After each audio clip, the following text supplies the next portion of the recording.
அனைவருக்கும் வணக்கம். சகோதர சகோதரிகளே, நண்பர்களே. ஆசிரியர் தகுதி தேர்வு வழிகாட்டி வகுப்பு தேசிய ஆசிரியர் சங்கம் சார்பாக நாகை மாவட்டம் ஒருங்கிணைத்து வரும் இந்த தொடர் வகுப்புகளில் இன்று 52வது அமர்வு செஷன். இதில் நம்ம பார்க்க போகிற வகுப்பு 7ஆம் வகுப்பு 2ஆம் பருவம். அதில் உள்ள ப்ரோஸ், கிராமர், பொயட்ரி. இதில் பொயட்ரியை நம்ம ஏற்கனவே பார்த்துருப்போம். சில கிராமர் நம்ம அடுத்தடுத்த வகுப்புகளில் பார்ப்போம். இப்போ நம்ம பார்க்க போகிற அடுத்த தலைப்பு அநேகமாக நம்ம இதுவரையிலே நம்ம முடிச்சிருக்கோம். இந்த போயம் ஏஜ் ஆஃப் ஷிவல்ரி. இது நம்ம பொயட்டிக் டிவைசஸ் வகுப்புகளின் போது அதிலேயே நம்ம பெரும்பாலும் இதில் உள்ள கருத்துக்களை நம்ம பார்த்துட்டோம். மீண்டும் ஒரு முறை அதனுடைய தமிழ் அர்த்தம் நம்ம கொடுத்துருக்கோம். நீங்கள் விரைவாக அதை ஒரு முறை படிச்சிருங்க. ஜார்ஜ் க்ரொக்கோஸ் அவங்களுடைய பிறந்த ஆண்டு 1951 ஜூன் 30. குறிப்புகள் எடுத்துக்கிறோம். Age of chivalry written by George Krokos, born on 30th June 1951 in Greece. இப்போ அவங்க ஆஸ்திரேலியாவில் வசிக்கிறாங்க. நிறைய poem nature, science, philosophy, spiritual இது ஓரியன்டாக எழுதியிருக்காங்க. இப்போ அவங்க 35 வருஷமாக யோகா, மெடிடேஷன் இதில் கவனம் செலுத்தி வராங்க. ஓகே, இவ்வளோதான் இந்த படமே சொல்லும். வீரதீர செயல்கள், வீர சாகச செயல்கள் அப்படிங்கிறது தான் இந்த போயத்தில் உள்ள முக்கியமான விஷயம். அதில் அவங்க கூடுதல் வார்மப்பில் கொடுத்துருக்கிற சில விஷயங்கள் பார்க்குறோம். ஏன்னா இதிலிருந்து மதிப்பெண் வருவதற்கான வாய்ப்புகள் உள்ளது. ஏன்னா இது தொடர்ச்சியாக இந்த பேராஷூட்டிங் எக்ஸ்பெடிஷன், அதாவது பயணம், ராக் கிளைம்பிங் இது போன்ற விஷயங்கள் தொடர்ச்சியாக நமக்கு வந்துக்கிட்டு இருக்கு. ஸோ இந்த பாடத்தில் இல்லைன்னாலும் 6ஆம் வகுப்புல இருக்கு, 8ஆம் வகுப்புல இருக்கு அப்படிங்கிறதுனால கொஞ்சம் கவனம் கொடுக்கணும். இப்போ ராக் கிளைம்பிங்னு சொன்னோம். அடுத்து அதுக்கு இன்னொரு பேர் மவுண்டைன் ட்ரக்கிங். ராக் கிளைம்பிங்கிறது செங்குத்தா ஏறுறது, மவுண்டைன் ட்ரக்கிங் பயணம் போகிறது. அடுத்தது பேராசெயிலிங். நமக்கு தெரியும், அந்த பேராஷூட் மாதிரி நம்ம இதை வச்சுட்டு பறக்கிறது. ஸ்கூபா டைவிங், இதை கூபா டைவிங் அப்படின்னு தான் சொல்லணும். அடுத்தது காயாக்கிங், அதுவும் ஒரு வகையான ஒரு அட்வென்ச்சர். என்னென்ன கடைசியில் பார்ப்போம். அடுத்தது இதில் ஏற்கனவே கொடுத்துருக்காங்க ஈட்டிகள், லேண்ட்ஸ் அப்படின்னா ஈட்டிகள், ஆர்மர் கேடயங்கள், ஆயுதங்கள். அடுத்தது ஏஜ் ஆஃப் ஷிவல்ரி, ஹிஸ்ட்ரி, இது கடைசியாக ரைமிங் ஆகுது. அதே போல் ஓல்டு, முதல் ஸ்டான்ஸாவில் ஓல்டு போல்டு ரைமிங் ஆகுது. லேண்ட்ஸ், ரொமான்ஸ் ரைமிங் ஆகுது. அப்போது old A B, old A, bold அதே உச்சரிப்பில் வர்றதுனால A, lands B, romance B, A A B B. இந்த ஃபார்மேட்டில் தான் இதில் உள்ள அத்தனை போயமும் அத்தனை ஸ்டான்ஸாக்களும் இருக்குங்கிறத நம்ம பார்க்குறோம். Glory, worthy, maiden, laden, blows, foes, death, breath, yo, foe. Okay, கதைகள் அந்த விஷயங்கள் நீங்கள் பார்த்துருப்பீங்கன்னு நம்புகிறோம். இதில் உள்ள முக்கியமான வார்த்தைகளை பற்றி தெரிஞ்சுக்கிறோம். லேண்ட்ஸ் நம்ம ஏற்கனவே பார்த்தோம், ஈட்டி. ஷுவல்ரி, அதாவது போர் வீரர்கள் படை, அதாவது ரிலீஜியஸ், மாரல், சோஷியல் கோடோட உள்ள ஒரு வீரர் படை. அபேட்டட், அன்பிளசன்ட், மகிழ்ச்சியற்ற. ஃபீலிங்ஸ், இம்ப்ரெஷன்ஸ் அப்படின்னா ஒரு தாக்கம், feelings. Exploits, adventure. Adroit, clever or skillful. இதில் உள்ள விஷயங்கள் அவ்வளோதான். அதுக்கு மேலே நம்ம பார்க்க வேண்டியதில்லை. முக்கியமான கருத்து என்னென்னா, நாம் போராடத்தான் ஆக வேண்டுமெனில், நியாயமான காரணத்திற்காக போராட வேண்டுமெனில் போராடத்தான் வேண்டும். இதை நம்ம ஞாபகம் வச்சுக்கிறோம். இதுதான் இந்த போயத்தினுடைய இறுதி கருத்து. ஒரு காசு இந்த இருக்கு இல்லையா, கடைசி வரி. We are asked to do something just for a cause. காசுனா ஒரு காரணம், ஒரு நியாயமான காரணத்திற்காக நம்ம போராடணும்னா நாம் acting with chivalry we shouldn't pass. நம்ம ஒரு சின்ன தடை கூட இல்லாமல், ஒரு சின்ன இடைவெளி கூட இல்லாமல் நம்ம போரிடத்தான் வேண்டும் அப்படிங்கிறது தான் இந்த போயத்தினுடைய அர்த்தம்.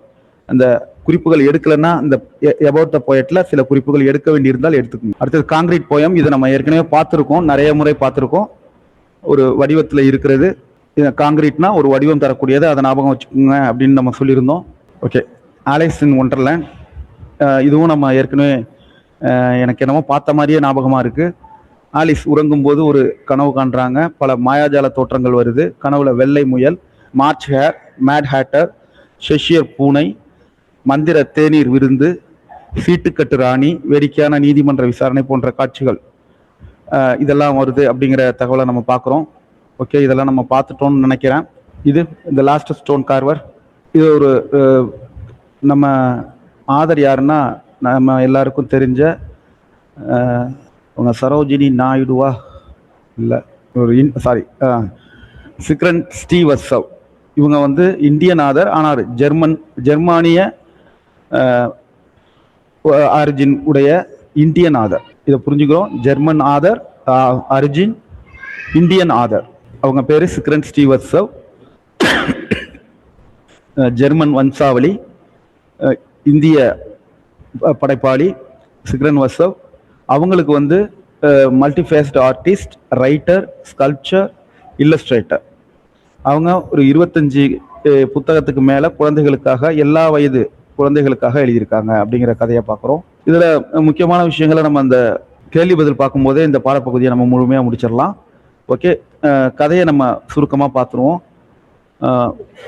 ஒரு வயதான கல் சிற்பி, அவருடைய மகன் பேர் வந்து கோபால். அவர் வந்து பிரிஞ்சு செல்றாரு. சிற்பியினுடைய வேலை பாதி தான் முடிஞ்சிருக்கு. அது அந்த சிற்பம் ரொம்ப பெரிய சிற்பம், விஷ்ணுவினுடைய சிற்பம். இந்த சிற்பியினுடைய கடைசி சிற்பமாக கூட அது இருக்கலாம். சிலை பாதி அளவு தான் முடிஞ்சிருக்கு. சிற்பி ரொம்ப வருத்தப்படுறாரு, இந்த பெரிய வேலையை எப்படி தனியா செய்ய போறோம் அப்படின்னு. அவர்கிட்ட ஒரு வேலைக்கார பையன் இருக்கான், சலீம்னு சொல்லிட்டு. அவன் ஒரு அனாதை. அவன் வந்து அவரை, அந்த சிற்பியை வந்து சமாதானப்படுத்துறாரு. அவன் அவருக்கு உணவு அளித்து எல்லாமே பண்ணி அவன் உதவியா இருக்கான். அந்த சிலை வந்து ஸ்ரீ கிருஷ்ணருடைய சிலை. சிற்பி ரொம்ப பாடுபட்டு உழைக்கிறாரு, ஆனால் அவருடைய சக்தி குறைஞ்சிக்கிட்டே வருது, நிற்க கூட முடியல. இப்போ அவர் நினைக்கிறாரு தன்னுடைய பையன் கோபால் கூட இருந்தா நல்லா இருக்கும் அப்படின்னு நினைக்கிறது. ஆனா கோபாலுக்கு வந்து இந்த சிலை வடிப்பதுல சில நுட்பங்கள் இன்னும் நிறைய தெரிஞ்சுக்கணும் அப்படின்னு நினைக்கிறாரு. இப்படி நினைச்சுக்கிட்டு அவர் அந்த ஒர்க் பண்ணிக்கிட்டு இருக்கும் போதே ரொம்ப உழைச்சதுனால மயங்கி விழுந்துறாரு. திருப்பி காலில் கண் விழிச்சு பார்க்கும்போது ஒரு கட்டில படுத்திருக்கிறத உணர்றாரு. சிற்ப வேலை செய்யற அந்த சுத்தியினுடைய ஓசையை கேட்கிறார். கேட்டோன்னா பையன் கோபால் தான் வீட்டுக்கு திரும்பிட்டான் அப்படின்னு நினைக்கிறாரு. ஆனா வெளியில போய் பார்க்கையில கோபால் இல்லை, அதுக்கு பதிலா சலீம் வந்து அந்த வேலையை செஞ்சுக்கிட்டு இருக்கான். உடனே அந்த வயதானவர் வந்து ரொம்ப வியப்படைகிறாரு. சலீமை வந்து உலகத்தின் மிகச்சிறந்த சிற்பிகளில் ஒருவராக நீ வந்துருவ அப்படின்னு சொல்லி ஆசீர்வதிக்கிறார். இவ்வளவுதான் அந்த கதை. இதை நம்ம புரிஞ்சுக்கிறோம். இதுல உள்ள வார்த்தைகள் மீது நம்ம கவனம் செலுத்துறோம். Okay, congested, overcrowded, grunted. Over கிரௌடட்னா பெருங்கூட்டம் அப்படின்னு அர்த்தம். Grunted made a loss sound, low sound, குறைவான ஓசையை எழுப்பக்கூடியது. க்ரௌச்சிங், சிட்டிங் ஆன் ஹீல்ஸ், அந்த குதிகாலிட்டு அமர்வதுன்னு சொல்லுவோம் இல்லையா, குத்துக்காலிட்டு அமர்வது, அதான் க்ரௌச்சிங். அடுத்தது ஃபெம்னஸ், டு டூ சம்திங். டெட்டர்மினேஷன் அப்படின்னா ஒரு ஈடுபாடு, ஒரு உறுதி, ஒரு விஷயத்தை செய்யறதுக்காக நம்ம எடுத்துக்கக்கூடிய உறுதி. ஓகே, அவங்க வீடு வந்து இதுல கொடுத்துருக்கிற கேள்வி பதில்களை மட்டும் பார்ப்போம். அந்த வீடு, அந்த வீட்டினுடைய சுவர்கள் வெள்ளையடிக்கப்பட்டு அது எல்லாமே கரைகளாக இருக்கு. ஏன்னா அது வந்து அந்த காரணம் என்ன, அதுக்கு வந்து அந்த மழையினால் ஏற்பட்ட அந்த கோடுகள் தான் அதை டர்ட்டியாக்கி வச்சிருக்கிறது அப்படிங்கிறத பார்க்குறோம். ஸ்டெயின்டு பை அப்படின்னா என்ன, mark made on clothes or materials. இந்த கொடுத்துருக்காங்கல்ல, 7ஆம் வகுப்பு 2ஆம் பருவம் நம்ம பார்த்துக்கிட்டு இருக்கிறது. ஒர்க்கிங் ஃபார் அ பிட்டன்ஸ், ஒரு குறைந்த அளவு சம்பத்து ஊதியத்திற்காக ஒரு வேலை பார்க்கறது, அதான் ஒர்க்கிங் ஃபார் அ பிட்டன்ஸ். இப்போ வந்து ரொம்ப லோ இன்கம் வருவதனால நான் இதுல வேலை பார்க்க முடியல, விரும்பல அப்படின்னு சொல்றது தான் இதுல இந்த கொடுக்கப்பட்டிருக்க உதாரணத்தினுடைய அர்த்தம். இந்த பிடிஎஃப் நான் ஷேர் பண்றேன், நீங்க பார்த்துக்கோங்க. ஆஷன் அப்படின்னா அந்த வெளுத்த அப்படின்னு அர்த்தம். அவன் முகம் ரொம்ப வெளுத்து போயிடுச்சு அப்படின்னு சொல்லுவோம் இல்லையா, அதான் அந்த ஆஷன். அதே போல ட்ரென்ச்டு அப்படின்னா முழுவதுமாக நனைந்த. ஹீஸ் ட்ரென்ச்டு டு ஸ்கின் அப்படின்னா அவன் முழுவதுமாக நனைஞ்சிருக்கான் அப்படிங்கிற அர்த்தம் நம்ம குறிப்பெடுத்துக்கிறோம். ட்ரென்ச் முழுவதுமாக நனைந்த. அதே போல ஸ்ரென், காம் அமைதியா இருக்கிறது. Blur, unclear. பிளர்லாம் நம்ம நார்மலாக வந்து யூஸ் பண்ற வார்த்தை தான். ஃபோட்டோவில் பிளர்ரா இருக்கு அப்படின்லாம் சொல்லுவோம். பிளர் அப்படின்னா அன்கிளியர், ஒரு தெளிவற்ற அப்படிங்கிறத பார்க்குறோம். பிளஷ், ஒரு ஷைனஸ், வெக்கத்தோட இருக்கிறது அப்படிங்கிறத பார்க்குறோம். ஓகே, இந்த பகுதியில் உள்ள இதுவரையிலையும் உள்ளதை நம்ம பார்ப்போம். நீங்க வந்து இதை ஆர்டர் பண்ண, ஏற்கனவே நம்ம பக்கத்துல குறிப்பு எண், வரிசை எண் கொடுத்துருக்கேன், அதன்படி படுங்க. இந்த பக்கம் கொடுத்துருக்கேன் இல்லையா, என்னுடைய மவுஸ் இருக்கிற ஒன்று, the old man work tirelessly on the sculpture. அந்த சிற்பத்தின் மேலே அந்த வயதான மனிதன் வந்து ரொம்ப ஒர்க் பண்ணிக்கிட்டு இருக்காரு. 2 பார்த்தீங்கன்னா, அதை வந்து அவருக்கு ரொம்ப தீவிரமாக முடிக்கணுங்கிற ஒரு அந்த நேரத்துக்குள்ள இன் டைம் அப்படின்னா அந்த நேரத்திற்குள்ளாக அதை முடிக்கணும்னு ஒரு ஸ்ட்ராங் விஷ் இருக்கு. ஒரு அடுத்தது, over days he felt very weak. நாட்கள் போக போக அவர் ரொம்ப வீக் ஆயிடுறாரு அப்படிங்கிறது, நாட்கள் போக போக ரொம்ப வீக் ஆயிடுறாரு அப்படிங்கிறத பார்க்குறோம். He thought he would not be able to finish it.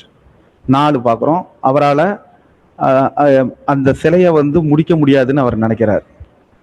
அதுக்கப்புறம் 5 மேலே இருக்கு, he wish to have Gopal with him. அவருடைய பையன் பேர் கோபால், அவன் தான் கூட இருந்தா இந்த சிலையை சீக்கிரம் முடிச்சிடலாம் அப்படின்னு நினைக்கிறாரு. ஆனா 6, இப்போ இந்த 6வது சென்டென்ஸ் பார்க்குறோம், அவருக்கு புரியுது கோபாலுக்கு வந்து இந்த கேவ், அதாவது இதை செதுக்கிறதுக்கு ரொம்ப டீட்டெயிலாக செதுக்கிறதுக்கு நிறைய அவனுக்கு வந்து கற்றுக்கொள்ள வேணும் அப்படிங்கிறத அவர் நினைக்கிறார். ஃபைனர் டீடைல்ஸ் அப்படின்னா நுணுக்கமான வேலைப்பாடுகள், அதெல்லாம் அவர் செதுக்கிறதுக்கு, கோபால் செதுக்கிறதுக்கு இன்னும் நிறைய கற்றுக்கணும் அப்படிங்கிறத புரிஞ்சுக்கிறாரு. 7, Salim felt that it should come from within. Salim நினைக்கிறான் இது நம்மளால முடியும், உள்ளார்ந்து நம்ம செஞ்சோம்னா முடியும்னு நினைக்கிறான். அவ்வளோதான் இந்த செகண்ட் பார்ட்டில் உள்ளது. Second section. செக்ஷன் 3 இதில் என்ன கொடுத்துருக்காங்கன்னா, முக்கியமான வார்த்தைகள், ஸ்டம்பிள்டு அப்படின்னா அந்த நம்ம பேலன்ஸை இழப்பது, தடுமாறுவது அப்படின்னு அர்த்தம். இம்மொபிலைஸ்டு, ஸ்டாப்டு ஃப்ரம் மூவிங், அதாவது நகர முடியாத நிலை.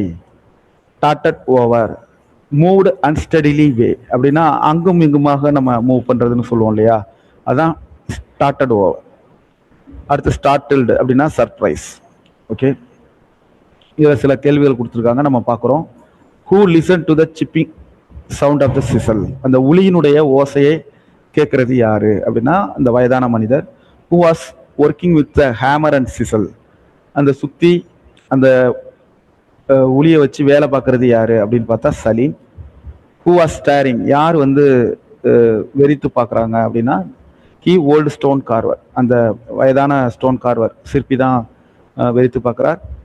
Who was the young stone Carver அப்படின்னா யார் இளைய சிற்பி அப்படின்னு பார்த்தீங்கன்னா சலீம், த சர்வன்ட் பாய். அவர்கிட்ட உதவியாளராக வேலைக்கார பையனாக இருந்த சலீம் தான் இளைய சிற்பியாக உருவாகிறார்.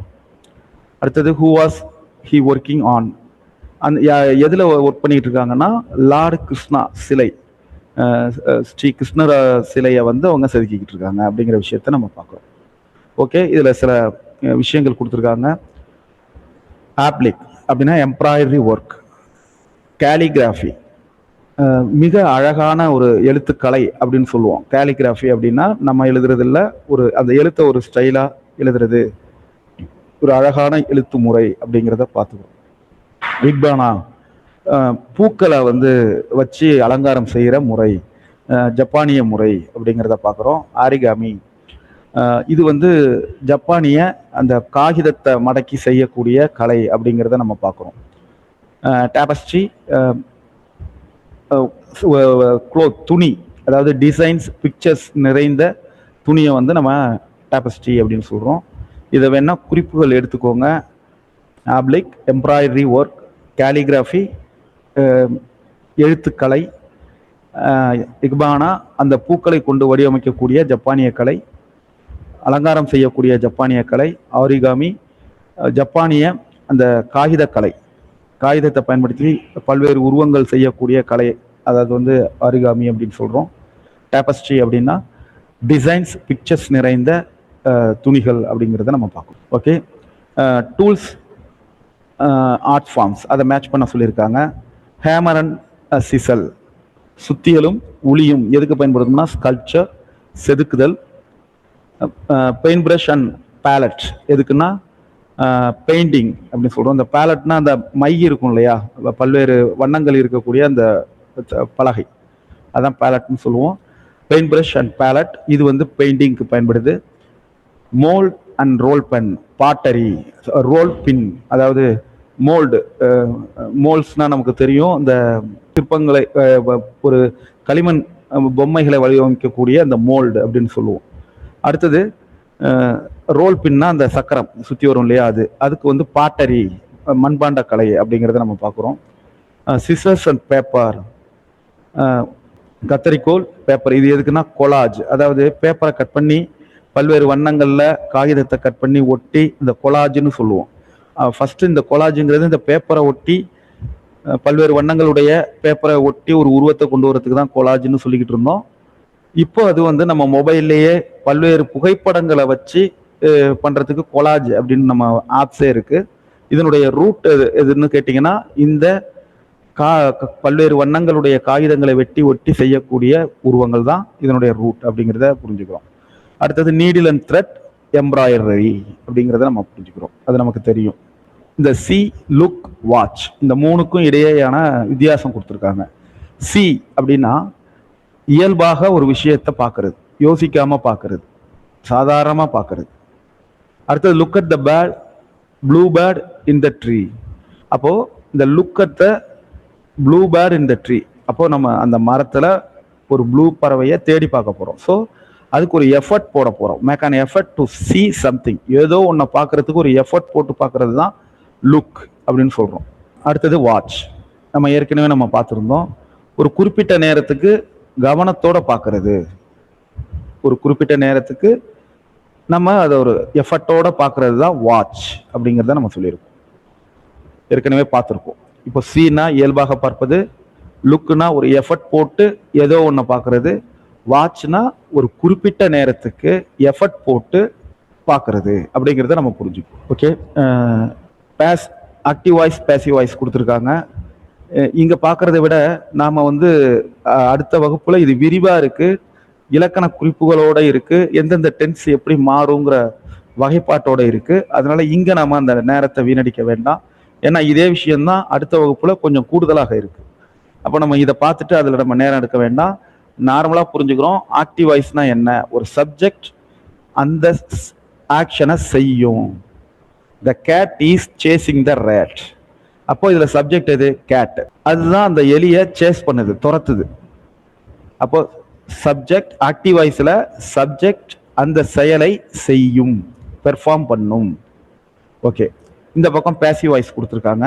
இந்த பேசிவ் வாய்ஸில் பார்த்தீங்கன்னா the rat is being chased by the cat. இப்போ பேசிவ் வாய்ஸில் the subject receives the action அப்படிங்கிறத பார்க்குறோம். இந்த இடத்துல ரிசீவ்ஸ் த ஆக்ஷன்னா என்ன, ஆக்ஷன்னா இப்போ த கேட்னு இருக்கு, இது ஒரு செயலை ஏற்றுக்கொள்ளுது, ரிசீவ் பண்ணுது. எந்த செயலை, த கேட் இஸ் பீயிங் சேஸ்ட், ஒரு எலி துரத்தப்படுகிறது.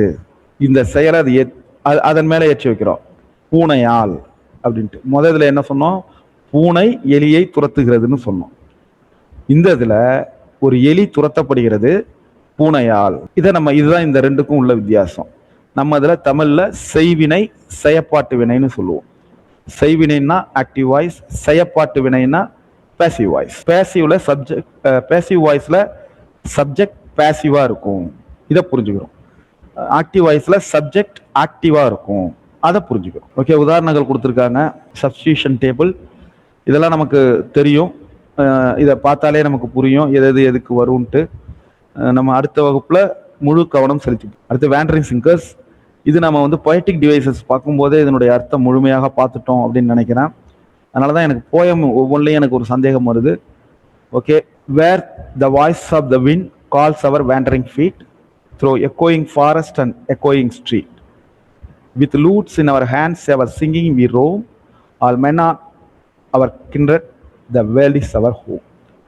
இப்போ இதுக்கு நம்ம அர்த்தம் கொடுக்கல, சரி ஓகே நானே சொல்லிடுறேன். காற்றின் ஓசை எங்கே, அதாவது காற்றினுடைய ஓசை. இந்த விண்ட் அப்படின்னா வீசும் காற்று, ஏர்னு சொன்னால் ஒரு இடத்துல இருக்கும் காற்று, இதை ஞாபகம் வச்சுக்கிறோம்.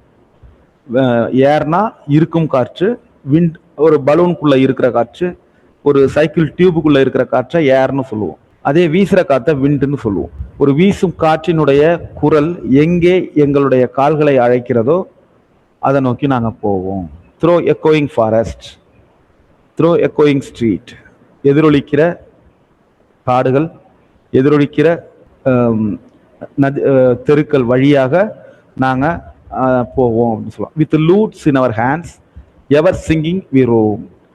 லூட்ஸ் ஒரு இசைக்கருவி, அந்த நாரதர் கையில் வச்சிருப்பார் இல்லையா, அது போன்ற ஒரு கருவி, அதுதான் லூட்டுன்னு சொல்லுவோம். ஒரு வீணையோட சிறு வடிவம். அதை கையில் வச்சுக்கிட்டு, அதில் இங்கே இருக்கா பார்ப்போம், இங்கே இல்லை.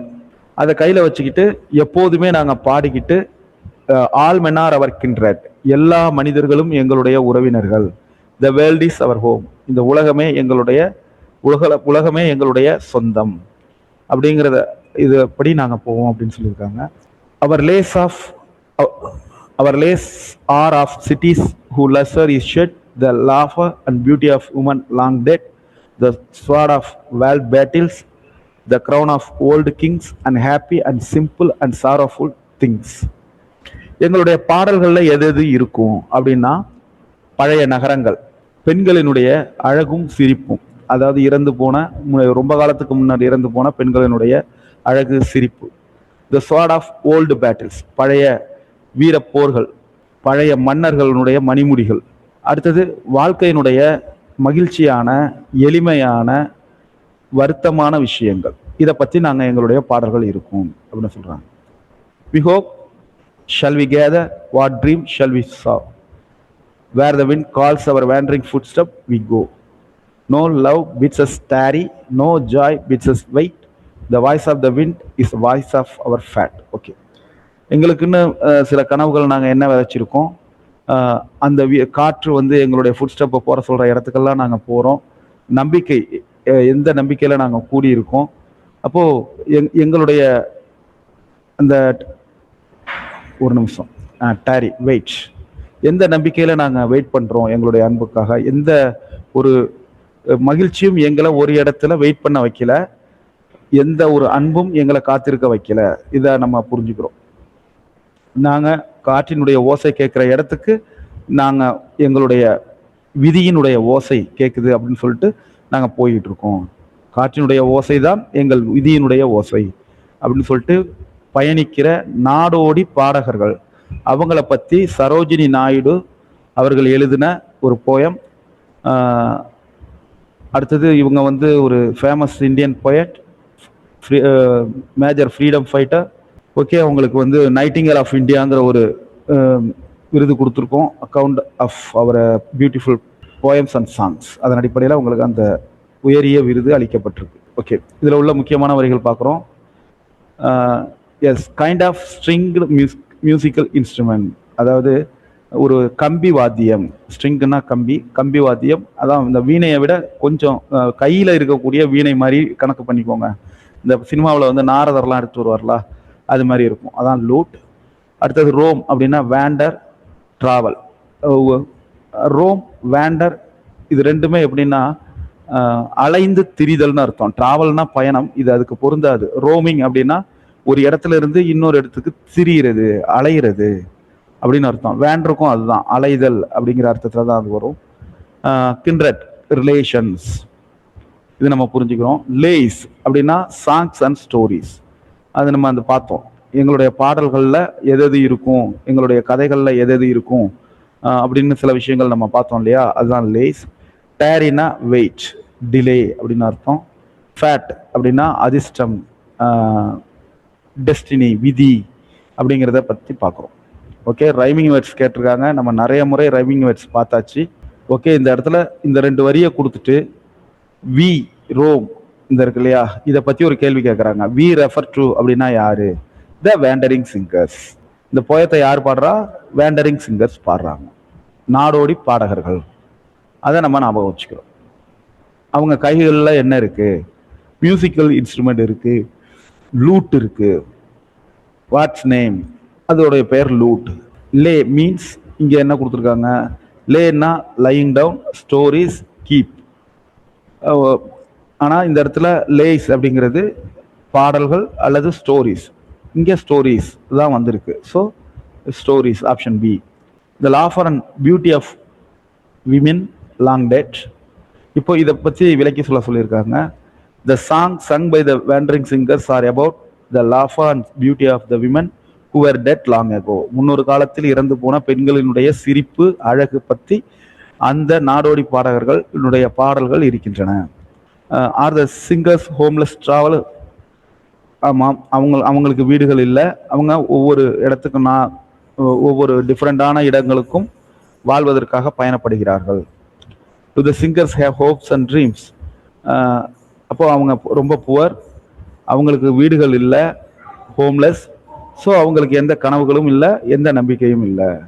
What are the themes of the singers song? Old battles, old kings, old cities, happy, simple, sorrowful, tales of the old days. அதுதான், இதுதான் அவங்களுடைய பாடல்களில் இருக்கக்கூடிய கருத்து அப்படிங்கிறத பார்க்குறோம்.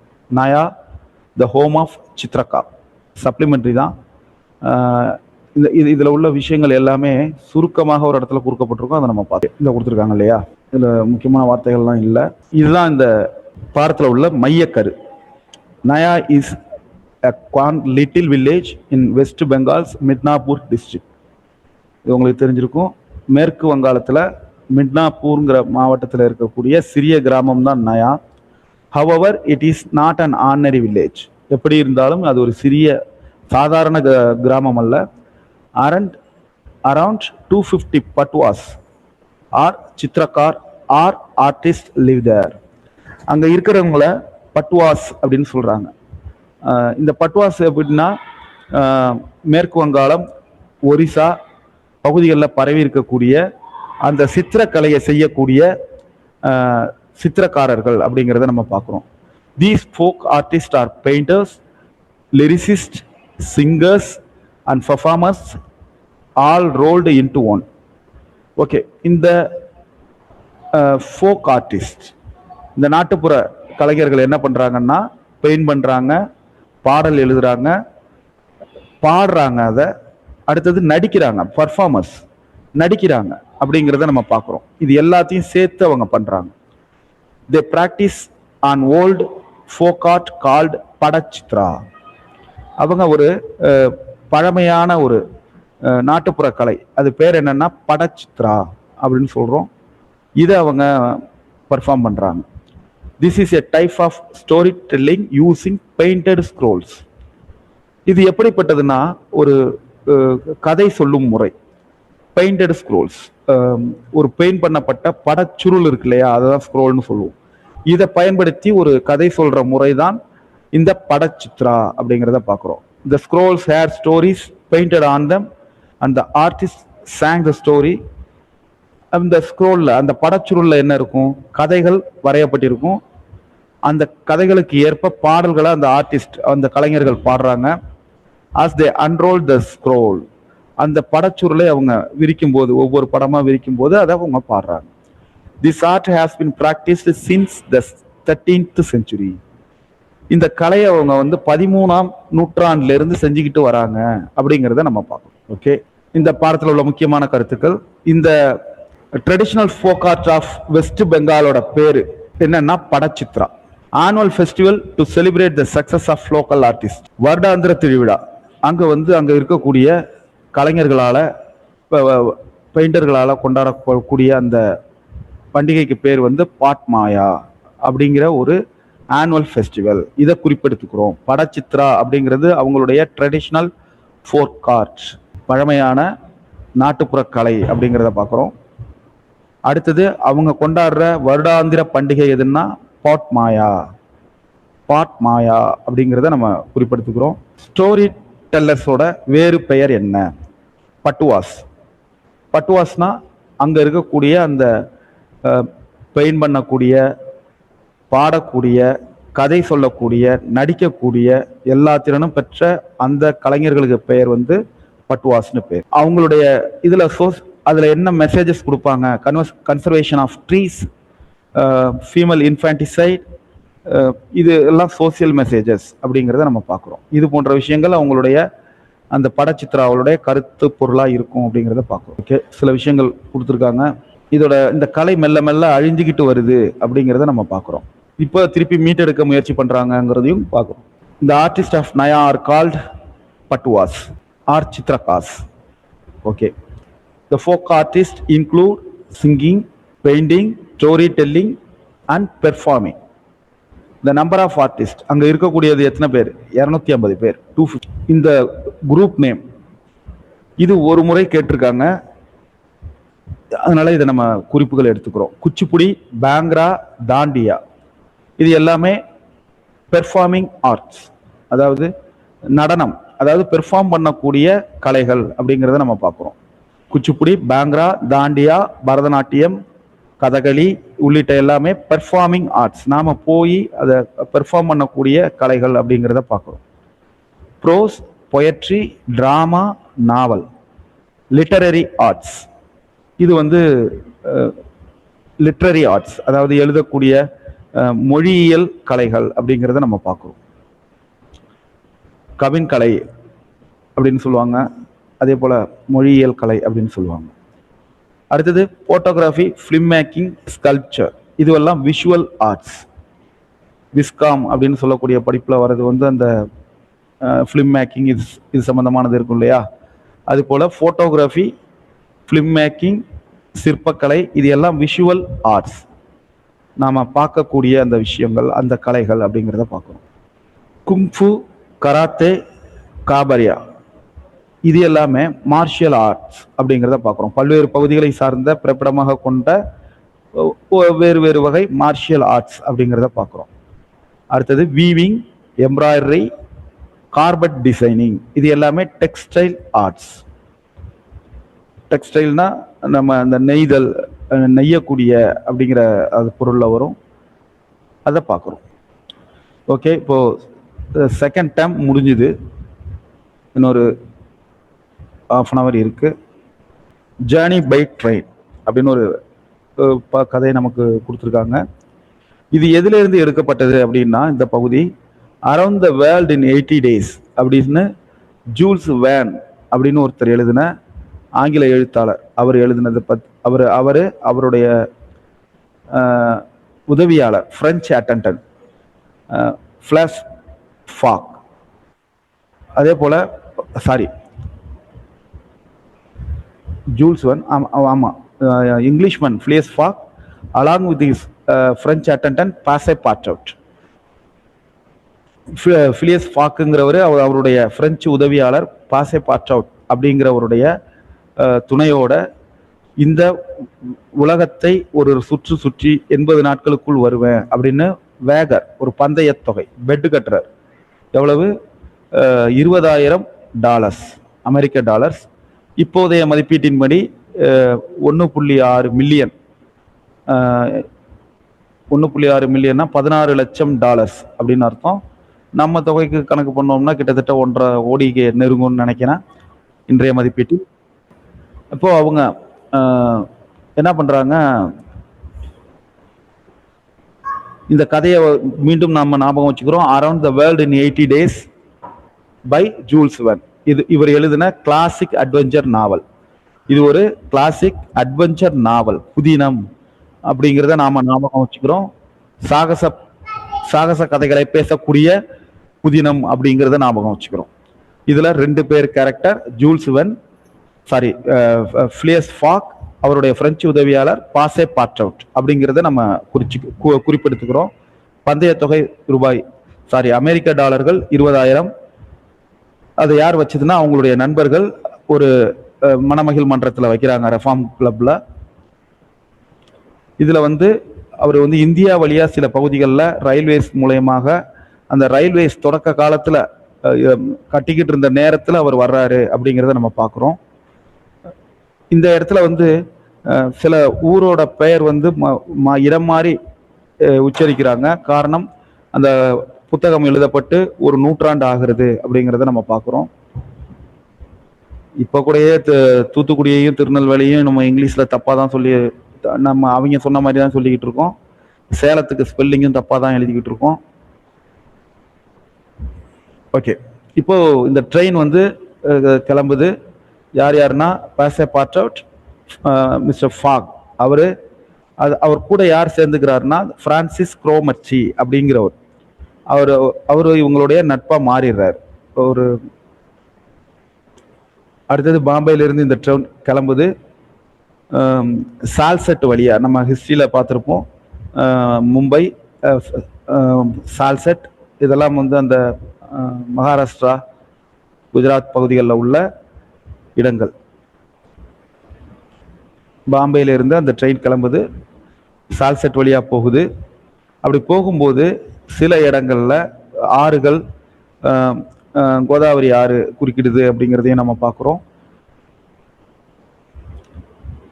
இந்த இன்ஜினை ஓட்டுனவர் வந்து ஒரு இங்கிலீஷ் இன்ஜினியர். லோகோமோட்டிவ்னா அந்த நீராவி இன்ஜின் அப்படிங்கிறத நம்ம பார்க்குறோம். கோல் போட்டு அதனுடைய ஸ்மோக் வெளில வரும் அப்படிங்கிறதையும் நம்ம பார்க்குறோம். இது எதன் வழியாக போகுதுன்னா cotton, coffee, nutmeg, clove, pepper plantation இதெல்லாம் இருக்கக்கூடிய அந்த பகுதிகளின் வழியாக போகுது, பனைமரங்களின் வழியாக போகுது. இடையில ஒரு பகுதியில் அது நின்றுடுது. சரி, நம்ம வந்து ரொம்ப டீட்டெயிலாக பார்க்க வேண்டாம், கதை சுருக்கத்தை நான் சொல்லிடுறேன். ப்ரொசீடட் அப்படின்னா மூவ்டு, முன்னோக்கி நகர்தல். ப்ரொசீட் பண்ணுன்னா முன்னோக்கி நகர்தல், மூவ்டுன்னு கொடுத்துருக்காங்க. இதை முன்னோக்கி செய்கிறது தான் ப்ரொசீட், முன்னோக்கி நகர்தல் தான் proceed. Fertile territory, rich vegetate area, வளமான பகுதி அப்படின்னு நம்ம சொல்லுவோம் இல்லையா, அதுதான். அடுத்தது லோகோமோட்டிவ்னா ரயில்வே இன்ஜின். ஹரிசோன் அப்படின்னா எங்கே வந்து பூமியினுடைய விளிம்பும் வானத்தினுடைய விளிம்பும் தொடுகிறதோ அதுதான் ஹரிசான். நம்ம தமிழ்ல தொடுவானம் அப்படின்னு சொல்லுவோம் இல்லையா, அதுதான். கேசிங் அப்படின்னா ஒரு லுக் ஸ்டடிலி, ஒரு விஷயத்தை உற்று நோக்குதல். ஹேஸ்டினா குயிக். ஓகே, அப்படி அவங்க போறாங்க. அங்க போறப்போ சில இடத்துல அந்த ட்ரெயின் நின்றுடுது.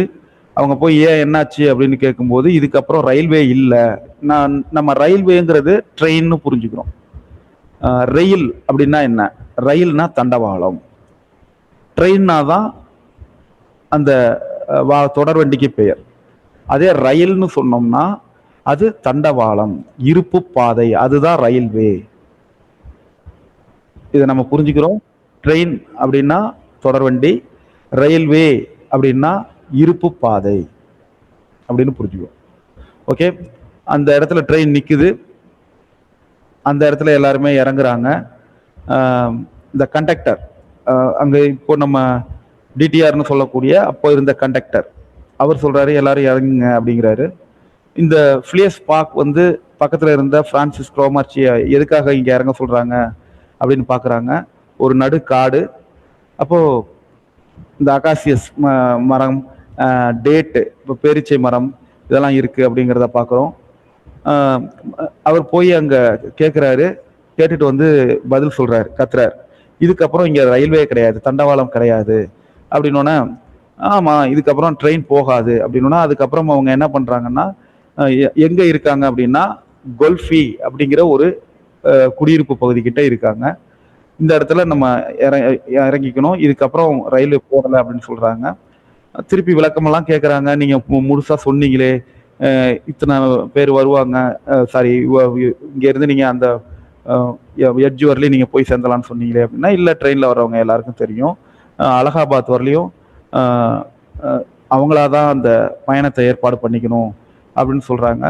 அந்த நேரத்தில் பிரான்சிஸ்க்கும் ஒன்றும் முடியல. ஏன்னா 80 நாளில் நம்ம உலகத்தை சுற்றி வரணும்னு பந்தயம் கட்டினவர் இல்லையா, அதனால ஐயோ இது என்ன பண்ணுறது அப்படின்னா, ஓகே நம்ம முயற்சி பண்ணலாம். நம்ம ஏற்கனவே நான் வந்து 2 நாள் சேகரித்து வச்சுருக்கேன், 2 days நம்ம வந்து ஏகமாக பயணம் பண்ணி நாங்கள் வந்ததில் 2 நாள் சேகரித்து வச்சுருக்கேன்.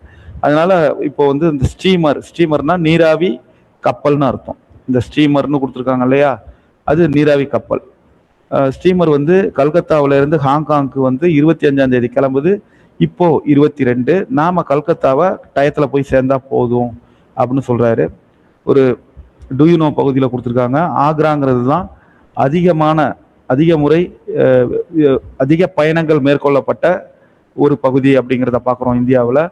அதுக்கான காரணம் வந்து தாஜ்மஹால். அதுக்கப்புறம் தாஜ்மஹாலை தாண்டி அங்கே ஆக்ரா ஃபோர்ட் இருக்குது, சிக்கந்திரா ஃபோர்ட் இருக்குது, அக்பர்ஸ் டாம் கல்லறை இருக்குது, மெனி அதர் டூரிஸ்ட் ஸ்பாட் இருக்குது அப்படிங்கிற ஒரு குறிப்பு கொடுத்துருக்காங்க. கிளாசரியில் ஹால்ட் அப்படின்னா ஸ்டாப் அப்படின்னு பார்க்குறோம்.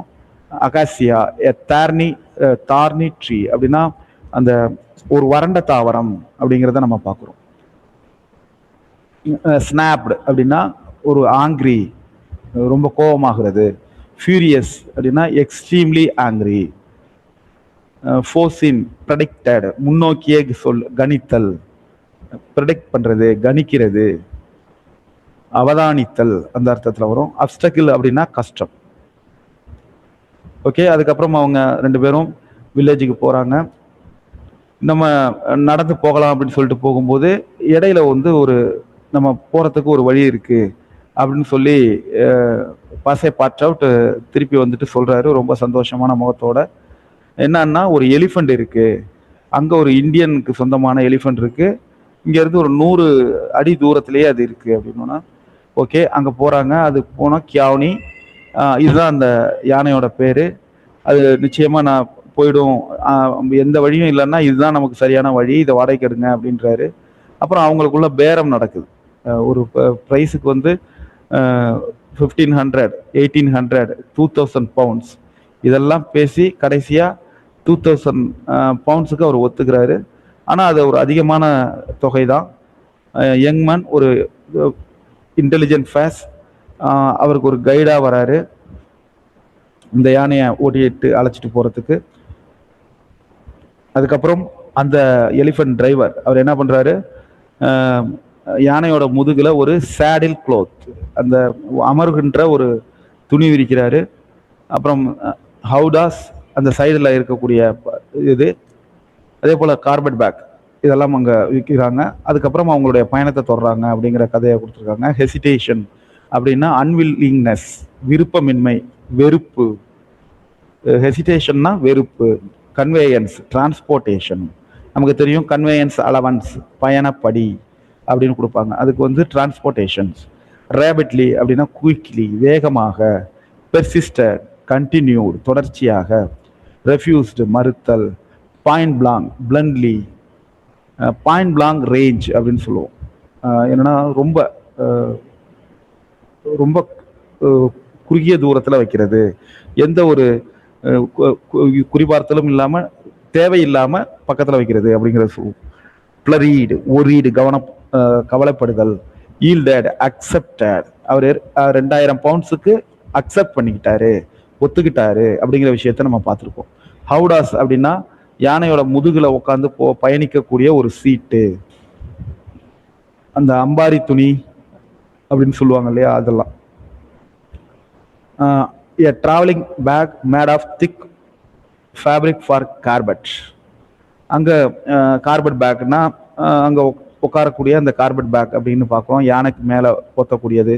பிரிச்சுட்டுனா பொசிஷன், ஒரு பொசிஷனாக உட்காராது அப்படின்னு கொடுத்துருக்காங்க. ஓகே, அடுத்தது ஒரு பேராகிராஃப் கொடுத்துருக்காங்க. ஷெட்யூல், இதெல்லாம் நமக்கு அர்த்தம் தெரியும். நம்ம வந்து புக் ட்ரெயின், இந்த பேராகிராஃபை பாருங்கள். டிஏ, to make travel convenient we must, மேலே ஒரு 6 வார்த்தை கொடுத்துருக்காங்க.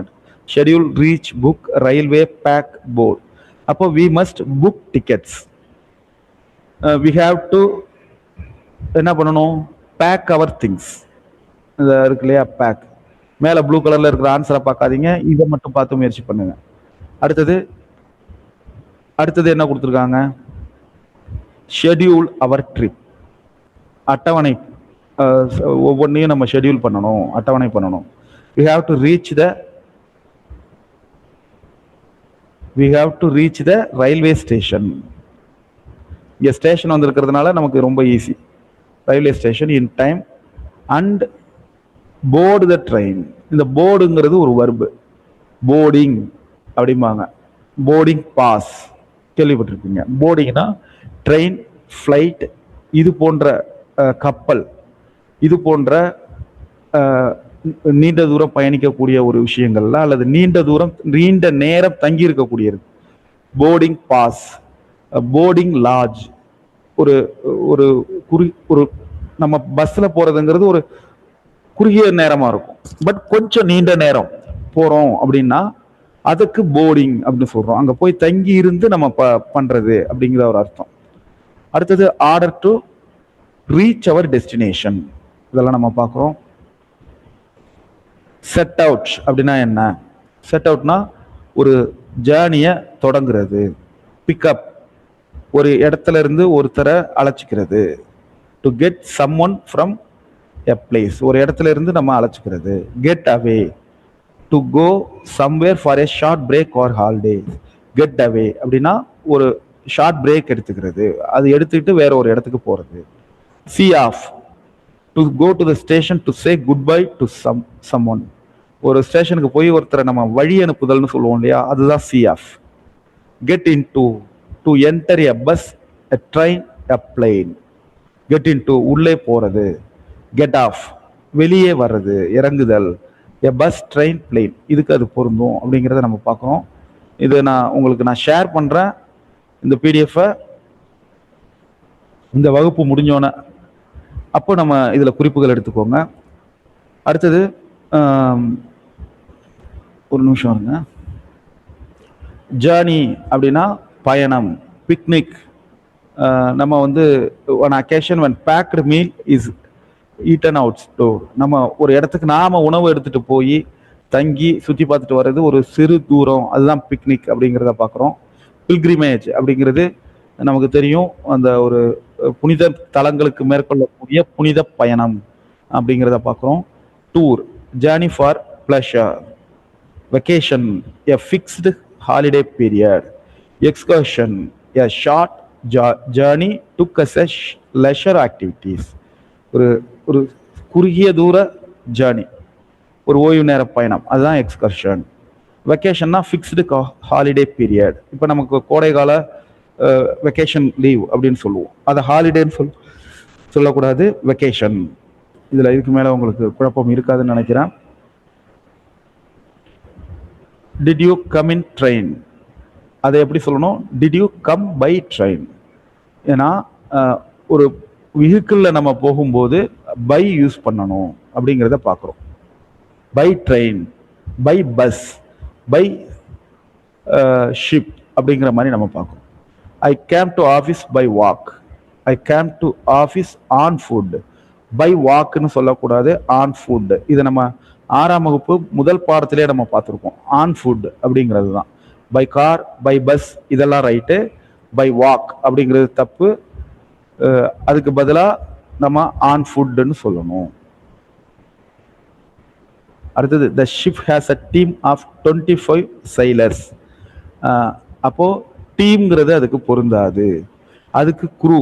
இது வந்து இன்னும் அதிகமான குரூப் ஆஃப் பீப்புள், இது வந்து குரூப் நேம் அப்படின்னு சொல்லுவோம். ஒரு விளையாட்டு வீரர்கள் இணைந்த ஒரு குரூப் ஆஃப் பீப்புளை என்னன்னு சொல்லுவோம்? டீம்னு சொல்லுவோம். அதே போல ஒரு கப்பலில் பணியாற்றுகிற பணியாளர்கள் குழுவை என்னன்னு சொல்லுவோம்? குருன்னு சொல்லுவோம். இதை நாம ஞாபகம் வச்சுக்கிறோம். இது அதிகமான கவனம் எடுத்துக்கொள்ள வேண்டிய வார்த்தை. குரு அப்படிங்கிறது கப்பல் பணியாளர்கள் குழுவை குறிக்கும். Okay, direct speech, indirect speech. நம்ம இங்க நார்மலாகவே நமக்கு தெரியும், இதை நம்ம ஏற்கனவே தொடங்கியிருக்கோம்னு நினைக்கிறேன். டைரக்ட் ஸ்பீச்சில் என்ன இருக்கும்னா, அவங்க சொன்ன அதே வார்த்தை இருக்கும். ரிப்போர்ட் ஸ்பீச், இதுதான் ரிப்போர்ட்டட் ஸ்பீச். ரிப்போர்ட்டட் ஸ்பீச்சை தான் இன்டைரக்ட் ஸ்பீச்னு சொல்றோம். ரிப்போர்ட் ஸ்பீச்சில் என்ன இருக்கும்னு கேட்டிங்கன்னா, அவர் சொன்ன வார்த்தையை, ஒரிஜினலாக சொன்ன வார்த்தையை சில சேஞ்சஸ் பண்ணி நம்ம சொல்லியிருப்போம். இப்போ டைரக்ட் ஸ்பீச்சில் I want an ice cream, Ram said to Rakesh. Okay, இத ராம் வந்து நேரடியா ராகேஷ்ட சொல்றது I want an ice cream. I want an ice cream. இது ராம் நேரடியாக ராகேஷ்ட சொல்றது. அதே இன்டைரக்ட் ஸ்பீச்ல Ram told Rakesh that he wanted an ice cream. சரி, இதுல மேல வந்து இந்த மேற்கோள் குறி கொட்டேஷன் மார்க் அப்படின்னு சொல்லுவோம். இந்த கொட்டேஷன் மார்க் இந்த பக்கம் இருக்கு இல்லையா, இதுதான் கொட்டேஷன் மார்க். இந்த கொட்டேஷன் மார்க்கு என்ன அர்த்தம் அப்படின்னா, இதுக்குள்ள உள்ளது யாரோ ஒருத்தர் ஒரிஜினலா பயன்படுத்திய வார்த்தை, இல்ல ஏதோ ஒரு புத்தகத்தினுடைய தலைப்பு, இல்ல யாரோ ஒருவரது பட்டம். அப்போ யாரோ ஒருவர் சொன்ன வார்த்தை, பயன்படுத்திய புத்தகத்தின் பெயர் இப்படி இருக்கலாம். அது இப்ப Ram said to Rakesh I want an ice cream. Ram Rakesh கிட்ட எனக்கு ஒரு ஐஸ்கிரீம் வேணும்னு சொல்றான்.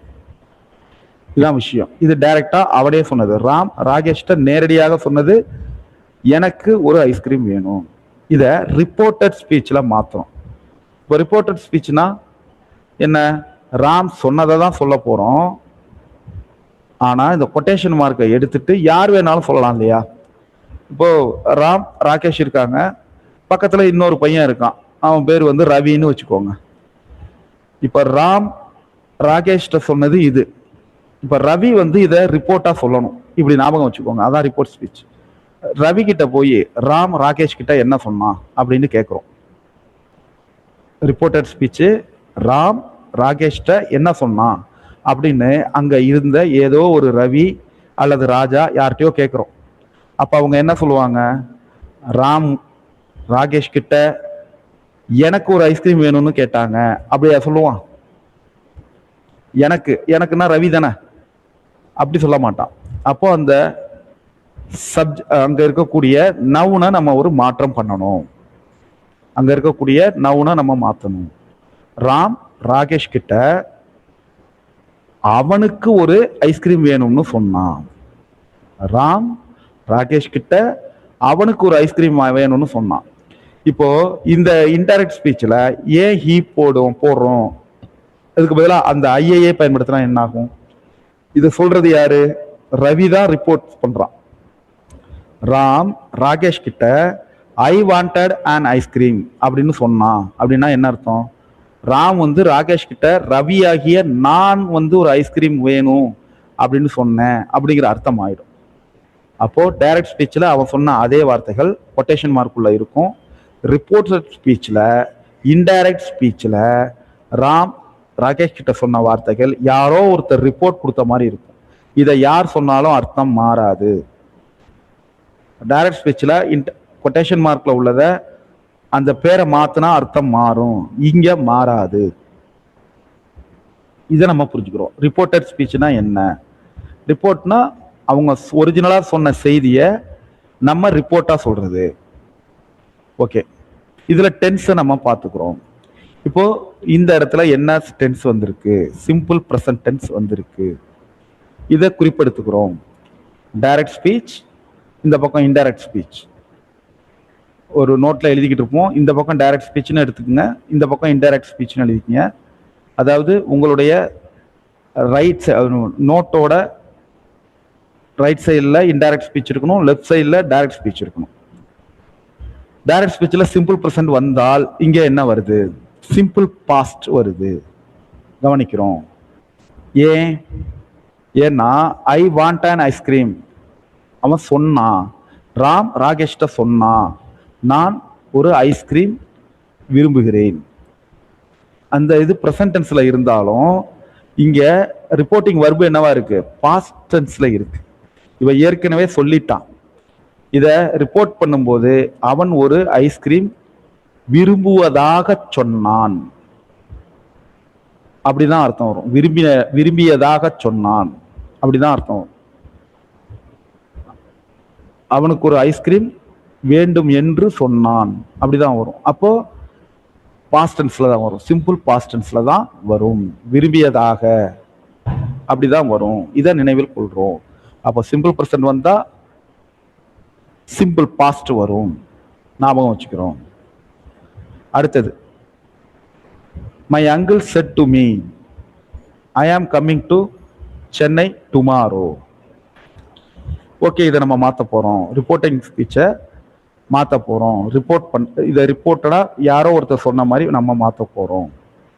அல்லது நானே சொல்ற மாதிரி, அங்கிள் என்கிட்ட அவர் சொன்ன வார்த்தைகளை, அவர் சொன்னதை அப்படியே நான் சொல்றேன். அந்த வார்த்தைகளை ரிப்போர்ட்டா சொல்றேன். My uncle set to me, அப்போ அதை டோல்டுன்னு மாத்திக்கிறோம். செட்டுன்னா அவர் சொன்ன வார்த்தையை பயன்படுத்தணும், டோல்டுன்னா அவர் சொன்னதாக அப்படின்னு அர்த்தம் வரும். டோல்டு இஸ் ஃபார் ரிப்போர்ட்டிங், அதை ஞாபகம் வச்சுக்கிறோம். My uncle set to me, my uncle told me. இப்போ இந்த டோல்டுக்கு டு வராது, இதை கவனத்தில் வச்சுக்கிறோம். அடுத்த வேலை என்ன பண்றோம்? இந்த கமாவை எடுக்கிறோம், இந்த கொட்டேஷன் மார்க்கை எடுக்கிறோம், அங்க ஒரு தட்டு போட்டுக்கிறோம். எங்க மாமா என்கிட்ட சொன்னது என்னன்னா அதுதான் இந்த தட்.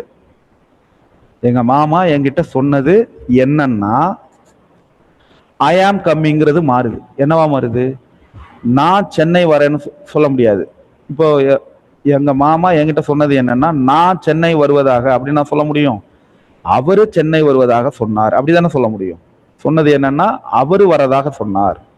அப்போ ஐ ஆம் கம்மிங் ஏன்னா கொட்டேஷன் மார்க்கை எடுத்துட்டோம். அவர் சொன்ன அதே வார்த்தையை பயன்படுத்த முடியாது. இப்போ நம்ம அர்த்தத்தை புரிஞ்சுக்கிறோம். சென்னைக்கு வருவதாக சொன்னது யாரு? அவர் வரேன்னு சொன்னார். அப்போ ஐ ஹியா மாறுது. ஐ ஹியா மாறுது. இதே இந்த இடத்துல மை ஆண்ட்னு இருந்ததுன்னா ஷியா மாறி இருக்கும். மை ஃப்ரெண்டுன்னு இருந்தா ஹியா தான் மாறும். மை ரிலேஷன்ஸ் அப்படின்னு இருந்ததுன்னா ஒரு ப்ளூரல்ல இருந்தா தேயா மாறும். மை பெட்டு அப்படின்னு இருந்ததுன்னா இட்டா மாறும். இதை நம்ம புரிஞ்சுக்கிறோம். ஸோ இந்த ஐங்கிறது எப்படியெல்லாம் மாறுது இதை நம்ம புரிஞ்சுக்கிறோம், இதை குறிப்பெடுத்துக்கிறோம். அப்போ டைரக்ட் ஸ்பீச்ல ஹி ஐ இருந்தா அங்க மேல இருக்கக்கூடிய ஃபர்ஸ்ட் யாரு சொல்றாங்க அப்படிங்கிறத பார்க்குறோம். அவங்களுக்கு ஏத்த ரிலேட்டிவ் அந்த ப்ரொனவுனை நம்ம சூஸ் பண்ணிக்கிறோம். அந்த மை அங்கிள் அதுக்கு என்ன ப்ரொனவுன் போடலாம்? ஹி. அதை நம்ம போட்டுக்கிறோம். ஓகே. அடுத்தது அங்க இருக்கக்கூடிய present continuous tense, present progressive tense என்னவா மாறுது? அவர் சொன்னது ஓகே, நான் வந்து கொண்டு இருக்கின்றேன் என்று சொன்னார். நான் சென்னைக்கு வந்து கொண்டு இருக்கின்றேன்னு சொன்னார். அப்போ அதை ரிப்போர்ட்டட் ஸ்பீச்ல மாற்றும் போது இப்பயும் வந்து கொண்டு இருப்பதாக சொன்னார் அப்படின்னு சொல்ல முடியும். அவர் சொன்னாரு, சொன்னப்ப வந்து கொண்டு இருப்பதாக சொன்னார். நம்ம இதை ஏற்கனவே நம்ம ஒரு முறை பார்த்துருக்கோம்.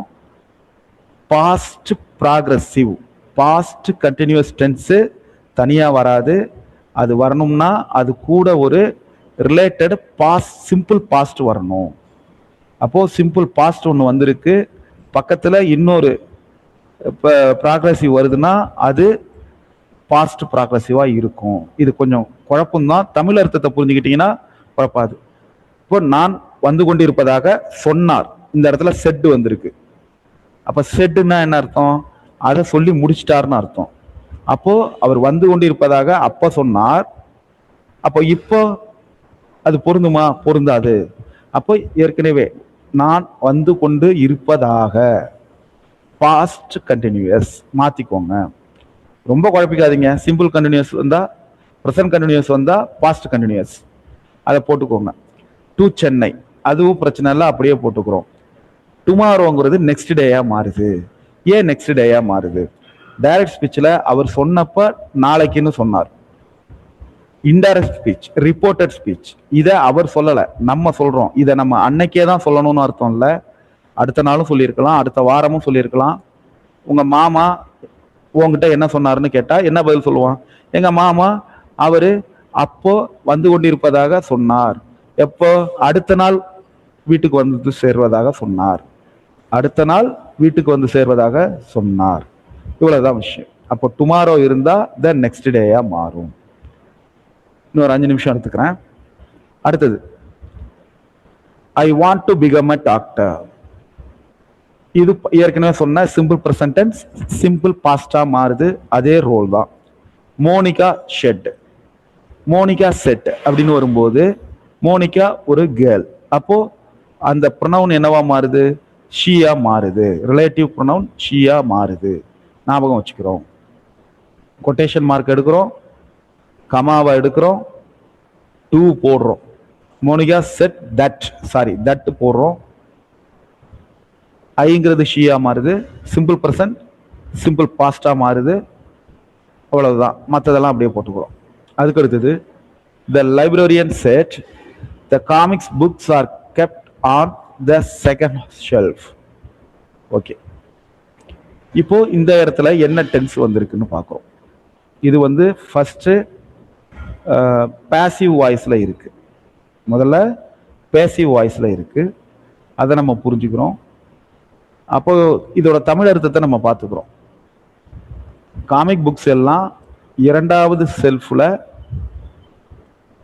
இருப்பதாக அப்படின்னு சொல்லியிருக்கார். அப்ப நம்ம என்ன பண்றோம், இருந்ததாக அப்படின்னு மாத்திக்கிறோம்.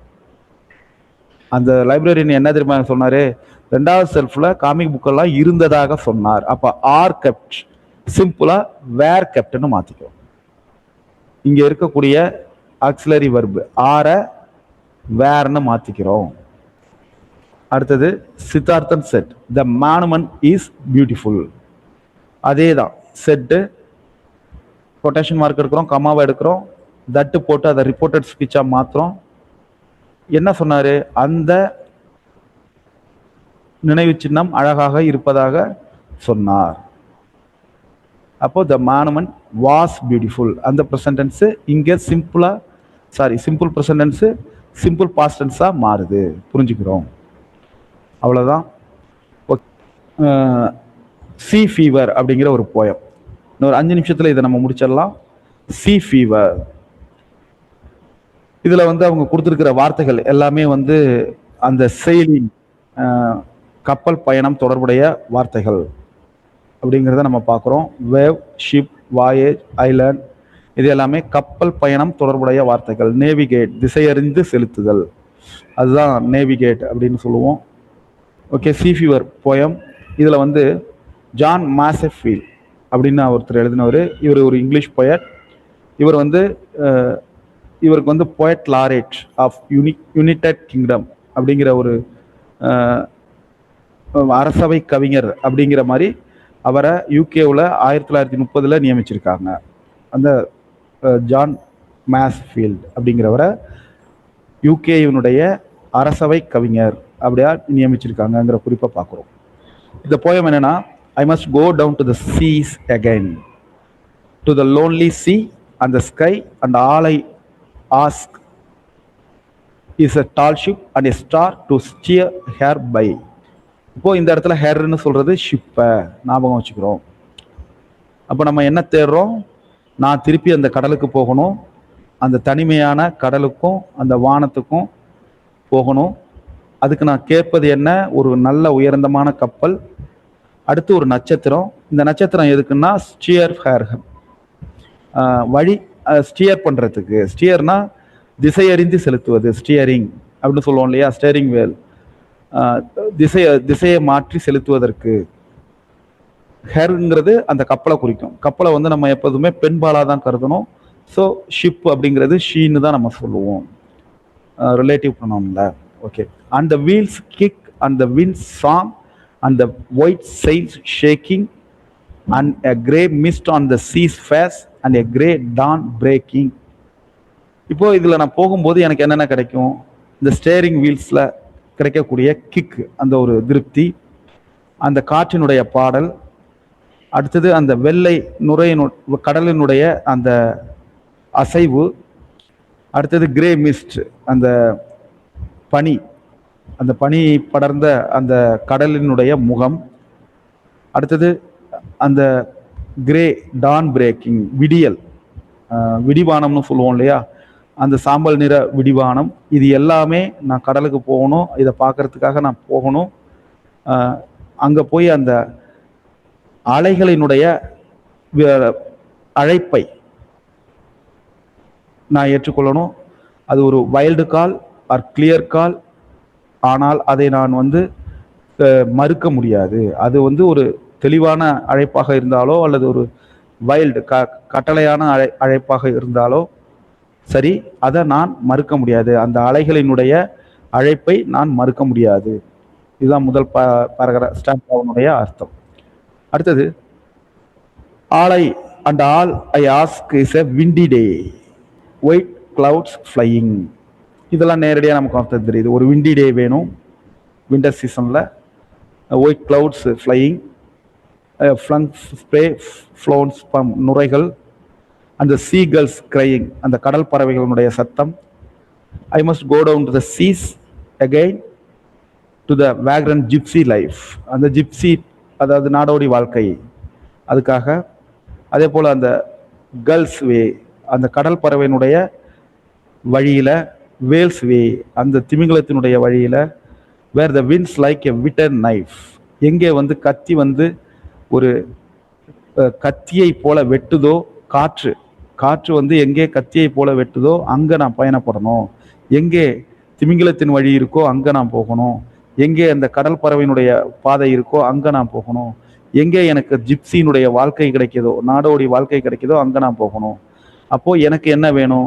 எனக்கு ஒரு மெர்ரியான், ஒரு கப்பல் வேணும், ஒரு நல்ல அமைதியான தூக்கம் வேணும், ஒரு நல்ல கனவு வேணும், ஒரு நீண்ட பயணம் வேணும் அப்படிங்கிறது தான் அவருடைய வரியா இருக்கு.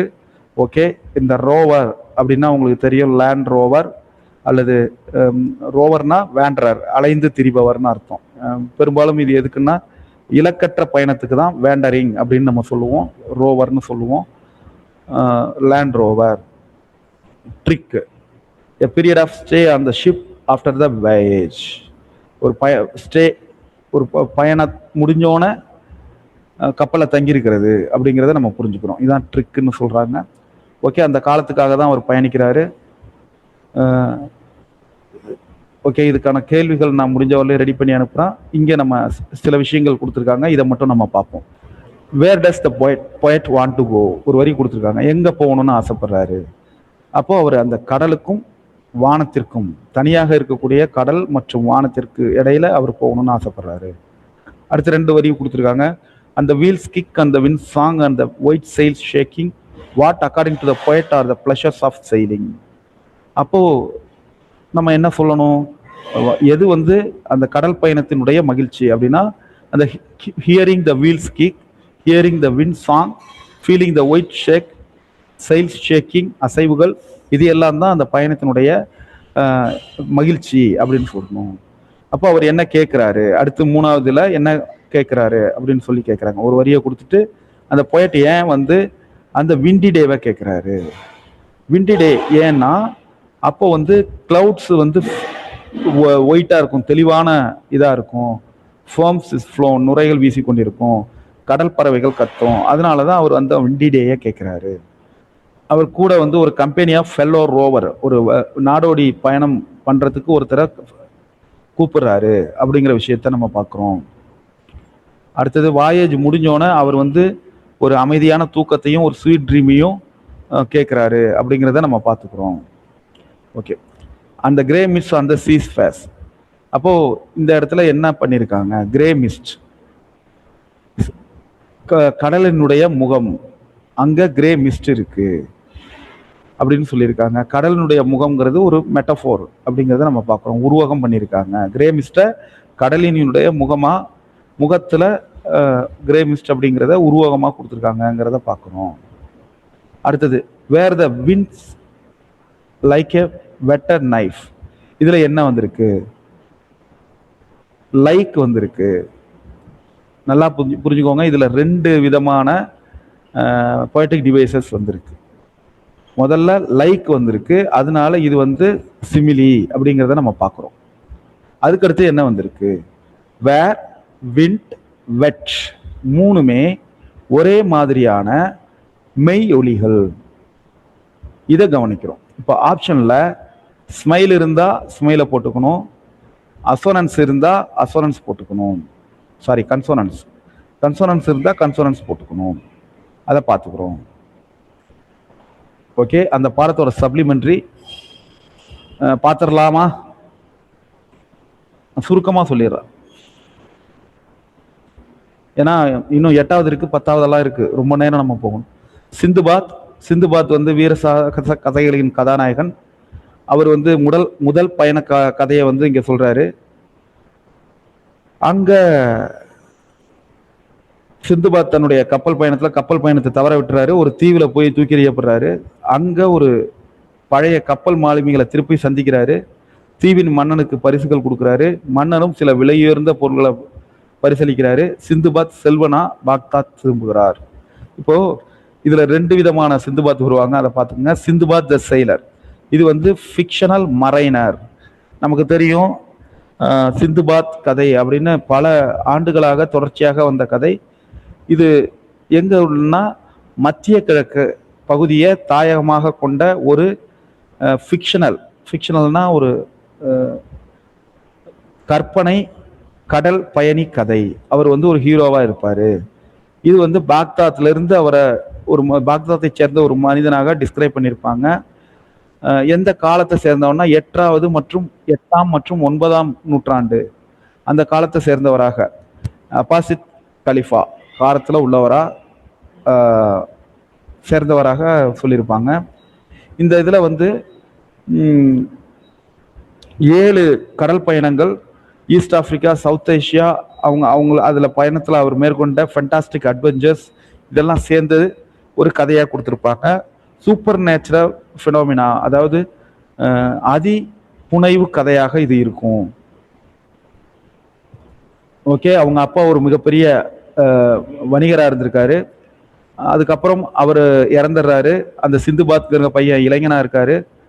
அவர் வந்து மிகப்பெரிய செல்வந்தத்தை விட்டு போயிருக்காரு. இந்த சிந்துபாத்துக்கு என்ன எக்ஸ்பீரியன்ஸ் இல்லைங்கிறதுனால எல்லா செல்வத்தையும் ஒரு முட்டாள்தனமான வழியில் செலவு பண்ணிடுறாரு. அவருக்கு திருப்பி அந்த உணர்வுகள் வந்தபோது எல்லா செல்வத்தையும் இழந்திருந்தாரு. உடனே அவர் என்ன பண்ணுறாரு, பெர்ஷியன் கல்ஃபில் வந்து சில சரக்குகளை ஏற்றிட்டு போய் நாம் விற்பனை செய்வோம் அப்படின்னு நினைக்கிறாரு. அப்போது ஒரு குரூப் ஒன் கண்ட்ரியிலேருந்து அனதர் குரூப்புக்கு விற்பனை செய்ய போகிறாங்க. அவங்களோட சேர்ந்து இதில் இவர் ஒரு நாள் பயணிக்கிறாரு. ஒரு கிரீன் ஐலாண்டு வழியில் இருக்குது. அதில் விளையாடலாம், கொஞ்சம் ஃபன் எடுத்துக்கலாம் அப்படின்னு சொல்லிட்டு எல்லாரும் அந்த கிரீன் ஐலாண்டில் இறங்குறாங்க. அவங்க எல்லாருமே பசியாக இருக்காங்க. ஸோ அவங்க குக் பண்ணலான்னு நினைக்கிறாங்க. அவங்க வந்து அங்கே ஒரு சமைக்கிறதுக்காக ஒரு தீயை ஏற்றும் போது, பற்ற வைக்கும்போது ஒரு சின்ன ஜெர்க்கு வருது. அப்போது அந்த தீவே நடுங்குது. அப்போ தான் அவங்களுக்கு புரியுது இது ஒரு தீவு அல்ல, அது ஒரு பெரிய விலங்கினுடைய முதுகு. நாங்கள் அது டிஸ்டர்ப் ஆயிடுச்சு அந்த தீயினால். உடனே நாங்கள் வந்து அதை உணர்ந்துக்கிட்டு கடலுக்குள்ளே விழுந்து உயிரை காப்பாற்றிக்க போனோம். பல மனிதர்கள் வந்து அந்த கப்பலில் போர்டிங் போய் சேர்ந்துட்டாங்க, உள்ளே ஏறிட்டாங்க. ஆனால் சிலர் துரதிர்ஷ்டசாலிகள், அவங்க அளவுக்கு அதிர்ஷ்டசாலிகள் அல்ல, ஏறினவங்க அளவுக்கு. அவங்க அதில் போய் ஏறுறதுக்கு முன்னாடியே கப்பல் கேப்டன் அந்த ஷிப்பை கிளப்பிட்டாரு. Few failures still struggling in the sea. நாங்கள் எங்களுடைய உயிரை காப்பாற்றி கொள்ள போராடி கொண்டிருந்தோம். நானும் அதில் ஒருவன். எனக்கு வந்து ஒரு மரக்கட்டை கிடச்சிது, அதை பிடிச்சிக்கிட்டு நான் வந்துட்டேன் அப்படிங்கிற விஷயத்த நம்ம பார்க்குறோம். அப்புறம் கடல் அலைகளால் நான் டாஸ் பண்ணப்பட்டேன். டாஸ்னா தூக்கி எறிதல். டாஸ் பண்ணப்பட்டேன். திருப்பி நான் ரொம்ப நாளம் கழிச்சு ஒரு தீவில் நான் ஒதுங்கினேன். நான் ரொம்ப டயர்டாக இருந்தேன், எக்ஸ்ட்ரீம்லி ஹங்க்ரி, ரொம்ப பசியாக இருந்தேன். ஆனால் அங்கே இருந்த ஐலாண்டில் எதுவுமே இல்லை சாப்பிட்றதுக்கு. சில மூலிகைகள் மட்டும்தான் இருந்துச்சு, தாவரங்கள். நான் ரொம்ப போராடி அந்த கடல் வாட்டரை என்னுடைய இதில் வந்து தொட்டு ஒட்டிக்கிட்டு இருந்தேன். என்னால் நகர முடியல. எப்படியோ சமாளித்து ஊர்ந்து போய் சில மூலிகைகளை பறித்து தின்னேன். அப்போது என்னுடைய அதில் இருந்த இது வந்து என்னுடைய பசியை கொஞ்சம் போக்குது. நான் திருப்பி மெல்ல நடந்து போகும்போது அங்கே ஒரு மனிதரை பார்த்தேன். அவர் வந்து நீ எங்கேருந்து வர என்னன்னு கேட்டார். நான் வந்து என்னுடைய கதையை அவர்கிட்ட கொட்டினேன். போர்ட் அவுட்னா கொட்டினேன், என்னுடைய துரதிர்ஷ்டம் எல்லாத்தையும் அவர்கிட்ட கொட்டினேன். அவர் என்னை பார்த்து இறக்கப்பட்டு உடனே என்னை ஒரு குகைக்குள்ளே அழைச்சிட்டு போகிறாரு. அங்கே நிறைய பேர் இருக்காங்க. அவங்க எல்லாரும் அந்த மன்னரோட அடிமை. ஆனால் அந்த மன்னர் வந்து ரொம்ப எல்லாருமே அடிமைகள். அந்த மனிதர்கள் எல்லாம் அன்பாக இருக்காங்க. அவங்க எனக்கு சாப்பாடு கொடுத்து உணவு கொடுத்து என்னை நல்லா பார்த்துக்கிட்டாங்க. கொஞ்ச நாள் கழித்து அவங்க அரசனுக்கு முன்னாடி மிர்ஜான் அப்படிங்கிற அரசனுக்கு முன்னாடி என்னை கொண்டு போய் நிப்பாட்டினாங்க. அவர் தான் அந்த ஐலாண்டை ஆட்சி செஞ்சுக்கிட்டு இருந்தவர். நான் என்னுடைய கதையை அவர்கிட்ட சொன்னேன். உடனே அவர் ரொம்ப இரக்கமும் அன்பும் நிறைந்த மனிதர். ஸோ என்னை வந்து அங்கே ஒரு அலுவலராக நியமித்தார். நான் வந்து அந்த மக்களோட நண்பன் ஆகிட்டேன். நிறைய தீவுகள் அதுக்கு பக்கத்தில் இருக்குது. அது எல்லாமே மிர்ஜானுக்கு கீழே தான் இருக்குது. நான் அங்கே இருந்த நேரத்தில் நிறைய காட்சிகளை பார்த்தேன். விட்னஸ்டு சைட்ஸ் அப்படின்னா காட்சிகள். அங்கே தொடர்ச்சியாக ரொம்ப பெரிய மற்றும் கொடூரமான இதால் அந்த கடல் இருக்குது, பெரிய அலைகள் இருக்குது, டெரிஃபுல் ஃபிஷஸ் இருக்குது. நாங்கள் அங்கே வந்து நிறைய நூற்றுக்கணக்கான கப்பல்கள் எல்லாமே மிகப்பெரிய கப்பல்கள், 100 times bigger than the largest ship. நான் அங்கே ஒரு மீனை பார்த்தேன். அது ரொம்ப ஒரு எரும மாடு மாதிரி இருக்கு, ஒரு புல் மாதிரி இருக்கு. அதே போல அன்இமேஜினபிள் ஒண்டர்ஸ், நான் கற்பனை கூட செய்ய முடியாத ஆச்சரியங்களே அங்கே நான் பார்த்தேன். கப்பல்கள் பல்வேறு நாடுகள்ல இருந்து அங்கே வந்துகிட்டு இருந்தது. நான் அங்கே போய் அங்கே உள்ள மாலுமிகள் கிட்ட என்னுடைய பாக்தாத் சிட்டி பற்றி விசாரிப்பேன். எவருக்குமே என்னுடைய அந்த நகரத்தை பற்றி தெரியல. நான் ரொம்ப நாள் அங்கே வந்து வீட்டுக்கு போகணும்னு ஏங்கிக்கிட்டு இருந்தேன். ஒரு நாள் நான் கரையில் நிற்கும் போது ஒரு கப்பல் அங்கே வருது. அது என்னுடைய கப்பல். நான் எப்போ என்னை விட்டுட்டு போனதோ, ஸ்ட்ரகிளிங் இன் த சி, கடலில் விட்டுட்டு போனதோ அந்த கப்பல். அந்த கப்பலுடைய கேப்டன் என்னை பார்க்குறாரு. அவர் பார்த்தோன்னே ரொம்ப ஆச்சரியப்படுறாரு. அதுக்கப்புறம் அந்த க்ரூ மெம்பர்ஸ் எல்லாம் வந்து என்னை கட்டிப்பிடிச்சி சந்தோஷமாக பார்க்குறாங்க. அந்த கேப்டன் வந்து என்னுடைய குட்ஸை வந்து அப்படியே வச்சிருந்து என்கிட்ட ஒப்படைக்கிறார். நான் அங்கே ஏற்றிட்டு போன சரக்குகள் இருக்கு இல்லையா, அதெல்லாம் அந்த குட்ஸை நான் கொண்டு போய் அதில் வந்து சில வேல்யூபிள் ஐட்டம்ஸ் இருந்தது. அதை கொண்டு போய் நான் அந்த அரசன்ட்ட கொடுத்தேன். அதுக்கு பதிலாக அவருக்கு வந்து மிக விலை உயர்ந்த பரிசுகளை எனக்கு கொடுக்குறாரு. அந்த கப்பல் அங்கே வந்து சில நாட்களுக்கு தங்கியிருக்கு. அங்கே நான் சில பிஸ்னஸ் பண்ணேன், அங்கே கொஞ்சம் பணம் சம்பாதிச்சேன். ஒரு நாள் நான் அங்கேருந்து டைம் டு லீவ், நான் அங்கேருந்து கிளம்ப வேண்டிய நேரத்தில் நான் அரசனை போய் சந்தித்தேன். அரசனுக்கு நன்றி சொன்னேன். அவர் என் மீது காட்டின அந்த கைண்ட்னஸ்க்காகவும் ஃபேவர்ஸ்க்காகவும். அந்த அரசன் மீண்டும் எனக்கு ஃபேர்வெல் கிஃப்ட்ஸ், அந்த பிரிவு உபச்சார பரிசுகள் நிறைய கொடுத்தாரு. நான் திருப்பி என்னுடைய பாக்தாத் சீட்டுக்கு ஒரு பணக்காரனாக வந்தேன் அப்படிங்கிற கதையை அவர் சொல்லி முடிக்கிறார். அந்த முதல் பயண கதையை. The poor porter Sindbad were listening to the amazing tale of Sindbad. அங்கே ஒரு ஏழை போர்ட்டர், சுமை தூக்கி சிந்துபாத் இருக்காரு. அவர் தான் இந்த கதையை கேட்டுக்கிட்டு இருக்காரு. சிந்துபாத் செயலர், அந்த மாலுமி சிந்துபாத் வந்து குட் பை சொல்லிட்டு அந்த போர் போர்ட்டர்கிட்ட சொல்லிட்டு அடுத்த நெக்ஸ்ட் டே அவருடைய இன்னொரு கதையை கேட்கறதுக்காக வர்றேன் அப்படின்னு சொல்லிட்டு போயிட்டாரு. அங்கேருந்து கிளம்பும்போது சிந்துபாத் வந்து ஒரு கோல்டு காயின்ஸை கொடுக்குறாரு. அந்த பரிசை வாங்கினோன்னே அந்த சிந்துபாத் த போர்ட்டர், அந்த ஏழை போர்ட்டர் சிந்துபாத் வந்து ரொம்ப சந்தோஷப்படுறாரு. அவருக்கு வந்து அந்த ரிச்னஸை வந்து ரொம்ப பாராட்டிட்டு அவர் வீட்டுக்கு போகிறாரு. அந்த விஷயத்த அப்படின்னு சொல்கிற விஷயத்த நம்ம பார்க்குறோம். ஓகே, இதில் உள்ள முக்கியமான வார்த்தைகள் இதெல்லாம் நம்ம பார்த்தது தான். ஃபினோமினா, ஈவெண்ட்ஸ், ட்ரம்பிளிங் அசைவுகள், நடுங்குதல், டெரிஃபைடு பயம், டாஸ்டு த்ரோன் அபவுட் தூக்கி எறிதல், குவான்ச்டு சாட்டிஸ்ஃபைடு ஃபைட் ட்ரிங்கிங், அதாவது அந்த உப்பு தண்ணியை குவன்ச் பண்ணிக்கிட்டு அதை குடிச்சே நான் திருப்தி அடைஞ்சிக்கிட்டேன். போர்ட் அவுட் எக்ஸ்பிரஸ்டு ஃப்ரீலி, நான் ரொம்ப வெளிப்படையாக என்னுடைய கதைகள் எல்லாத்தையும் கொட்டுனேன் அவர்கிட்ட. ஹார்ட்ஷிப் சிவியர் சஃபரிங், கடினமான துன்பம் அப்படிங்கிறத நம்ம பார்க்குறோம். விட்னஸ்டு அப்சர்வ்டு, அந்த இடத்துல ஒரு கவனிக்கிறோம் அப்படிங்கிற அர்த்தம். ஓகே, சில பொறுத்துகள் பண்ண வேண்டியிருக்கு. Green island, huge fish, Mirjan the king, Sindbad the sailor, அவர் வந்து வாயேஜர் பயணி, பயணம் செய்து கடற்பயணம் செய்து வியாபாரம் செய்பவர். சிந்துபாத் த போர்ட்டர் அப்படிங்கிறவர் அந்த கதையை கேட்டுக்கிட்டு இருந்த ஏழை போர்ட்டர். ஸ்லேவ்ஸ் எங்கே இருந்தாங்கன்னா அந்த கேவில் இருந்தாங்க. ஓகே, இதெல்லாம் நம்ம இதை பார்க்கும்போது நம்ம